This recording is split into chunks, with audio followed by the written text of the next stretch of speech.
If you're a government contractor, you likely know that you need a capability statement, but do you know the 7 key elements that make up a great capability statement? Well, if you don't, today's episode is going to walk you through those key elements and how you can set up your capability statement to be a cut above everybody else that's out there with one. The first section that I want to talk about today is your corporate overview. Your corporate overview should be on your capability statement. It should be 3 to 4 sentences, maybe 5 sentences in some cases, and it should cover a little bit of the company, like the background of your company. So you was founded in, or you've been in business for X number of years, that sort of thing. You should have a little bit of that, but it shouldn't talk about just the company history. It should transition very quickly from we've been in business for 10 years to what you're actually doing for your clients. So the value you provide. I talk about this all the time, and I'm probably not going to go into it very deep today, but it's the value, the metrics that we want to talk about in that corporate overview. That's the key thing that you need to be talking about, not just when you were founded or something like that. So if you are a training company and you've trained 100,000 people, or if you've done 100,000 hours of training, or if you've trained people in every single state, depending on what those metrics are, those are some of the things that you want to talk about. If you have worked on over 2,000 projects or something along those lines, that's a key metric you can talk about. The whole purpose of the corporate overview initially is to grab the attention of the contracting officer and make them understand that you've not only been in business for a while, you've actually done the things that you say you can do. A lot of companies are failing. That's just the bottom line. A lot of companies can't actually deliver on the promises they talk about. That's why it's so important initially to communicate your value inside your corporate overview so they know you're not like one of 1,000 other companies that they've talked to that does what you do. So if you can communicate a couple of data points, just a couple of key metrics, you're going to stand out from everybody else. Now, another thing that you can sprinkle in your corporate overview is a little bit of your past performance. You can mention 2 or 3 major clients that you've worked with. The reason we want to mention this in the corporate overview is we want to grab their attention. We want them to see this. You're going to see that one of the other elements of the capability statement is your past performance area. The reason why we're putting this in 2 places is, guess what? If I grab it and I see your metrics and then I don't read the rest of the sentence, and as I start scanning the capability statement, I want that to be somewhere else so that it gets seen, it gets noticed. That may be one of the biggest mistakes that people make when they're writing a capability statement, is they believe that everybody is going to read top to bottom the entire document, and that's not true. So it's good for you to actually duplicate some of the data in other areas, in other ways, whether it's graphically or something like that, because I may not read the words, but I'll see the graphic. So your corporate overview, that was number 1. Your past performance, we've sort of talked about that a little bit. I would put in there like your 3 biggest contracts, your 3 biggest wins, the 3 contracts you're most proud of, those go in there. I would also have like a repository of my past performance. Let's say that you are talking to the Air Force and you normally have on your capability statement some Army contracts and maybe a Coast Guard contract, because those are actually your biggest. But if I'm talking to the Air Force and I've done 1 or 2 Air Force contracts, even if they're smaller, I'm going to swap out 1 or 2 of those other past performance pieces and put that into my past performance when I give that capability statement over to the Air Force contracting officer. That's another thing most people don't understand. Most clients of ours don't have one capability statement. They have maybe a dozen versions of their capability statement. And even then, when you're talking to a contracting officer, you don't just give them the generic capability statement. After you're done with your conversation, you move things up and you highlight things in your capability statement to actually show them that you listened on the conversation and you're highlighting things that matter to them. It's kind of I would almost say like secret strategy, if you will, where just customizing that makes it look like you work with them and you understand them better than anybody does. And that's really, really powerful.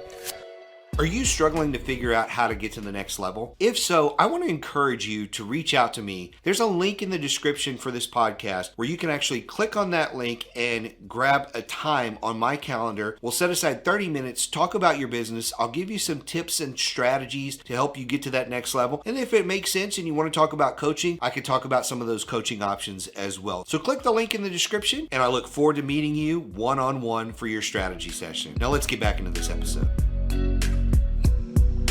The next area is kind of one of three. You're either going to do something that says areas of expertise, core competencies, or differentiators. You're not necessarily going to do all three. When it comes to areas of expertise and core competencies, those could be very specific to a skill you have. You know, your company has a certain skill, whether it's in cybersecurity or project management or janitorial service, whatever it is. Those are like the core competencies of the company, and people like to have that. There's not a lot of real estate on your capability statement. So sometimes if the NAICS codes and all that information really cover the core competencies, then you may swap that out and do something that says differentiators, and it's how you differentiate your company that's doing janitorial, cybersecurity, project management, whatever it is. How do you differentiate your company from other companies? It's one of three options there that you may choose, just depending on what other real estate you need. The next area, number 4 here, is contract vehicles. I highly recommend you put on there that you have certain contract vehicles. If you have a GSA schedule, if you're on Oasis, if you're on NASA Soup, whatever those big monster contract vehicles are that you have, those are good to have on there. Now, you probably don't want to have 30 of them on there. You want to mention the main 3 to 5 contract vehicles that you have. Again, you want to go back and tailor that. So if I'm talking to an agency and I know they don't use NASA Soup, they don't use Oasis, they don't use whatever it is, and the only way to know that is to go and do the research. So if you've done your research and you know they don't use that, then when you're talking to them and you give your capability statement to them at the end of that conversation, after you've gone and modified it, you probably don't have those on there. You've modified it to what they are using, and that's part of why you have the conversation. It's what contract vehicles are you using to buy these products and services. The next thing that I want to talk about, this is number 5, I think, is your key corporate data. You want to include your key corporate data, your SAM-UEI, your CAGE code. All of the key corporate data needs to be somewhere. It needs to be visible. You've got your NAICS, your PSC codes. You don't necessarily have to put the descriptions of all of those. Simply having the code is usually good enough, but you want to have a spot for your key corporate data. It doesn't need to take up a ton of room on there, but it does need to be on there. The next one, number 6, is your contact information, name, phone number, that sort of stuff. That definitely needs a spot on there. And then the last one that I'll talk about here is your certifications. I go either way on the certification things. I think if you have your 8A, your WSB, is ANC, whatever it may be, those are good to have on there, but I would not make that 25% of your document. I've seen people that use a huge amount of real estate for that, and I would rather dedicate more room to your past performance, to your corporate overview, to your areas of expertise, than just have giant logos on the document. Yes, you can have it, just make sure it doesn't take up a ton of real estate on that document. The last thing I want to mention here is kind of a bonus one. I might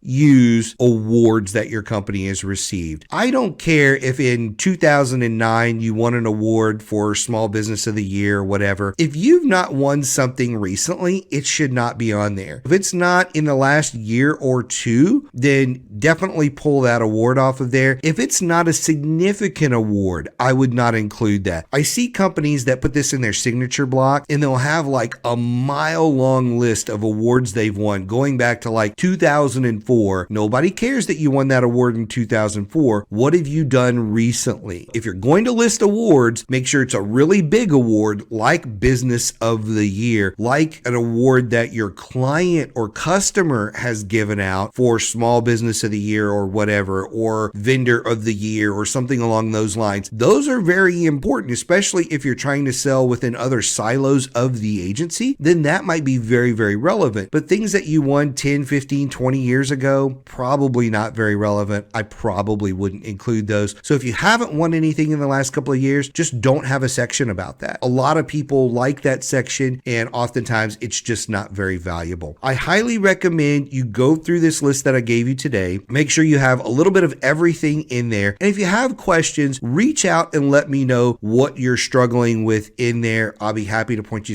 to some documents. We have some free templates in Federal Access for capability statements, so you can get some really good ideas for that. And then I'm actually releasing another podcast 2 days from when we release this one. It's a great follow-up. It talks about the 9 marketing tools that you need to be a government contractor. That's going to be episode 242. It's the next thing you should listen to. That one hasn't come out. Just wait for it just a little bit. That'll be out in a couple of days. But 9 core marketing tools that you need for your government contracting business. That's the next podcast you should listen to after this one. I really hope you enjoyed this episode of Game Changers. If you did, please go like and share this episode on your social media, as well as rate and review the episode. That helps other government contractors find out about the podcast and benefit just like you. We'll see you next time.